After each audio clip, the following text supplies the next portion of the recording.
All right, hello, Rainbow Warriors of Seattle. Let's get right into it today. We have been having big protests all across Seattle since Saturday, May 30th, over the death of George Floyd and the broader topic of police abuse, especially towards the African American community. Saturday got ugly. There was rioting, there was looting, there was burning of cop cars. Governor Inslee sent in state troopers to back up Seattle police, and he also called the National Guard in to back up Seattle police.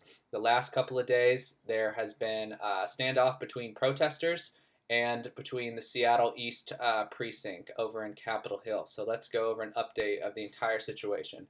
So first thing to go over is yesterday, Wednesday, June 3rd, the chief of police and the mayor, Mayor Durkin, and Chief of Police Carmen Best had meetings with protest leaders yesterday. Como News covered that. I'm going to show you some footage of that here.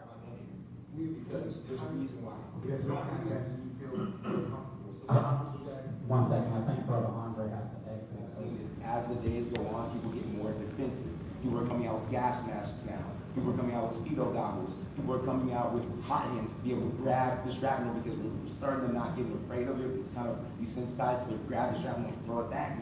Defensive measures. People aren't coming out with their own bombs. People aren't cooking up things. People aren't trying to figure out how to snipe cops out through groups and things like that. People are literally coming out with umbrellas for the first time in Seattle to block the police from throwing chemical warfare at us.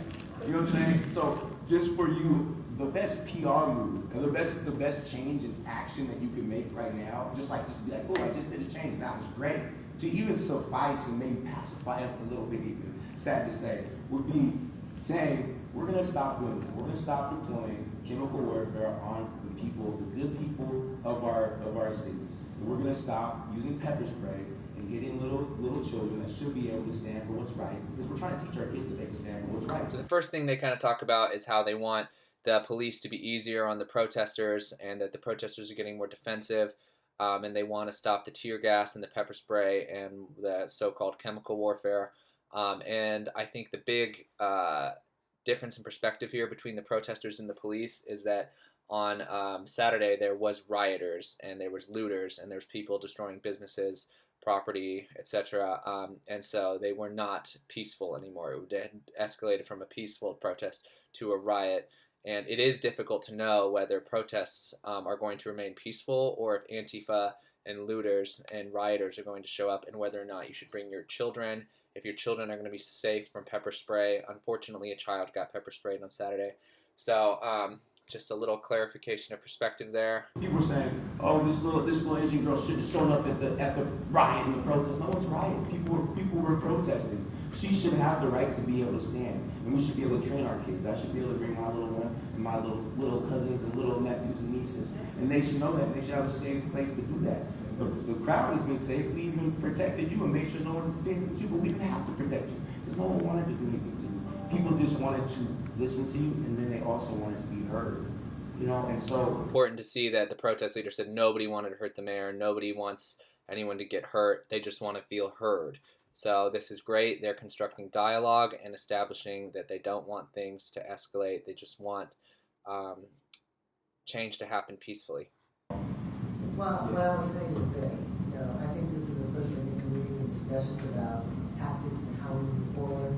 I believe wholeheartedly, and I say this sincerely, I want to meet peace with peace. And so what you're telling me is that we're going to come to these things with peace, and as long as that happens, I believe we can meet peace with peace. And we're looking at every single thing that happens tonight. I don't want to say something I can't back up, so I want to make sure that I'm able to, review everything. And I know you don't like the word review, but I have to review because I'm the chief, and that's what has to be done. But I hear you, and I hear you loudly and clearly. With Andre leaving, that I was a young person at a table like this one time, and I still think of myself that way. I'm glad you're here with new energy and mobilizing voices, and that every voice in this room today was critical for me to hear. The main thing that we promised all of the people that marched with us just yesterday was have a regular cadence of meetings in which we can actually see response. Beyond that, we need a genuine timeline that is completely transparent. We understand that you cannot have that timeline right now, but we demand that we have a timeline that's transparent, that we can hold you accountable to, based on all of the demands, not just that you heard today, but all the demands that you hear throughout each of these meetings. I do have one last question, and this actually is for all the protesters outside. We do plan to march all the time until we start actually seeing this change. We admit that this is not a win. We will stop marching when there's actually change. What guarantee do we have? When we march tonight, when we march tonight peacefully, will we get tear gas? But I was telling you, we're going to meet peace with peace. I can assure you of that. So, barring, as long as everybody's peaceful, the opposite will be peaceful. Will one water bottle be retaliated with tear gas? That's excessive force. I understand that. So I'll look at everything. I'll talk to the commanders. I just want to hold a promise that I can tonight. Will that guarantee you that also things will change and that we will change. Okay, I promise you that. And we'll be back. But I don't want to promise you, but I can't. I have to be honest. I want to promise you that we'll be. I understand that. We will be redressing that. One water bottle should not constitute tear gas and nails. Thank you. Much appreciate you. Thank you. So, Rainbow Warriors, remember that this meeting was yesterday, Wednesday afternoon, and the protest leaders said that they want things to stay peaceful. The chief of police said they want things to stay peaceful. They said they want to continue having an open dialogue and a timeline for accomplishing I don't know what exactly. They just said they want to have accomplishments working with the city. And they said that they don't want tear gas to be deployed, and that they felt one water bottle being thrown over to the police line did not deserve a response of tear gas. And the police chiefs actually acknowledged that. So I think this is some real progress and a really good, productive conversation that they had. So now let's fast forward from that meeting that happened yesterday, Wednesday afternoon, to how the protests actually went last night, Wednesday evening.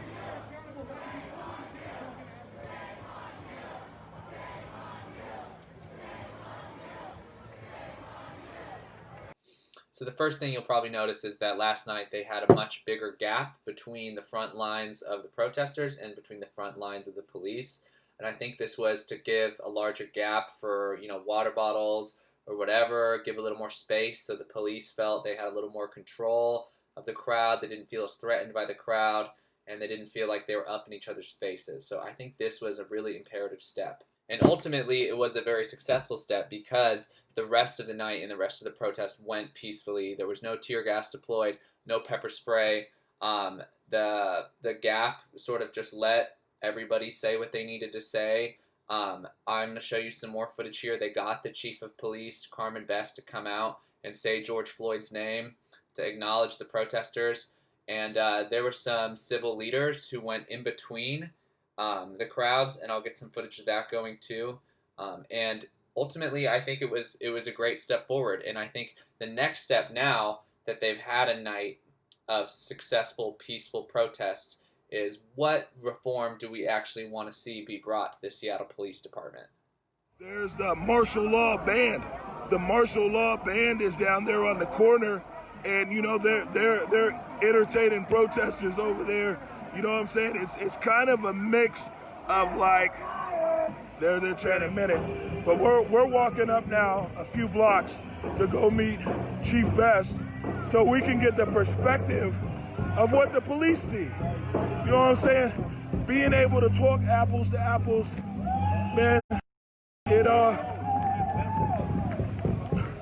what's up? How are you?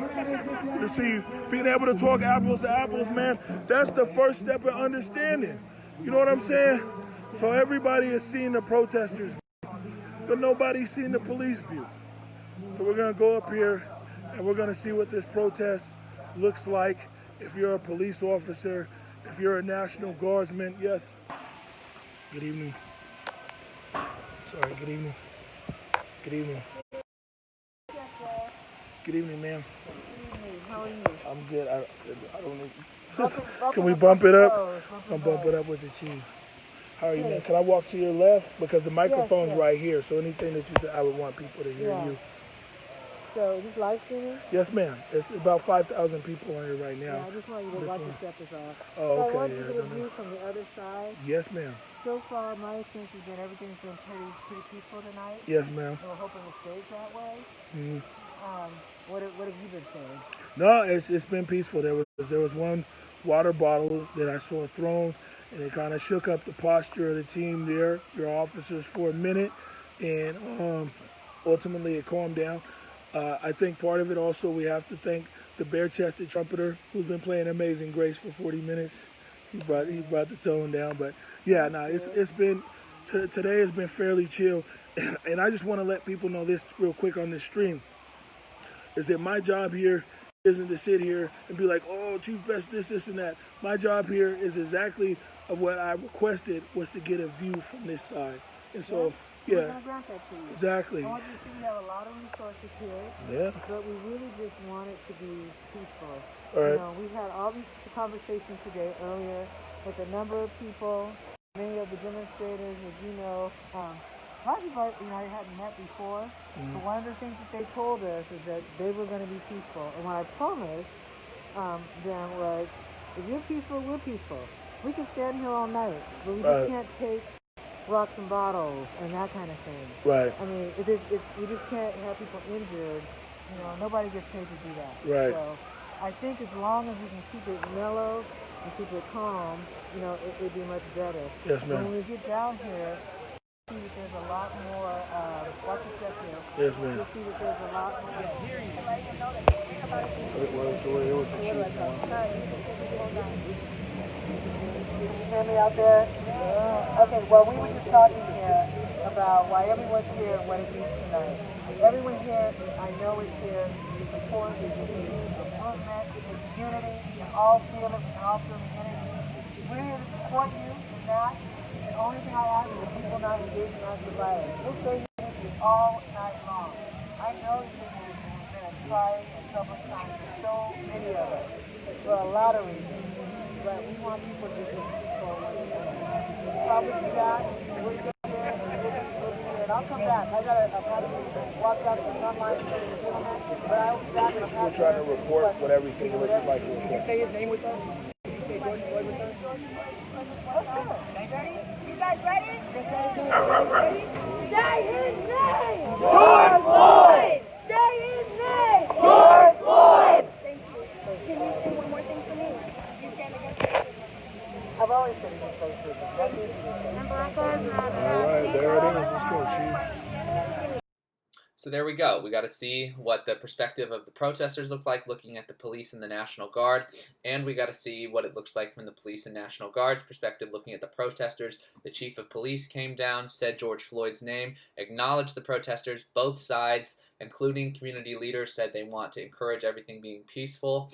So now it's about how do we reform the police department? How do we move past this? And I think it is imperative that all protesters and all Rainbow Warriors of Seattle make sure to contact the Seattle City government and contact the Seattle Police Department and say, you need a policy of non-lethal response to any unarmed citizen. Any citizen who is unarmed and does not pose a lethal threat to an officer should not have to worry about the sake of their life. We live in the USA with constitutional rights, and we believe in due process. Due process needs to come.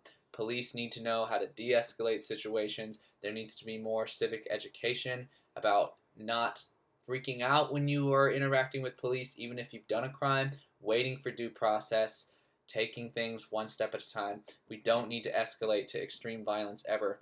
And I think that the African American community has been fed up because they've been saying, look, we can't be killed during routine stops. Like, unarmed black people can't be, like George Floyd, can't be killed with just simple interactions with police. They're not supposed to be the judge, jury, and the executioner. So contact the Seattle City government, contact the Seattle City Police, and let's make it happen. Let's have a safe policing city. Seattle definitely has the people in place and the structure right now to be a place where people feel completely safe with the police.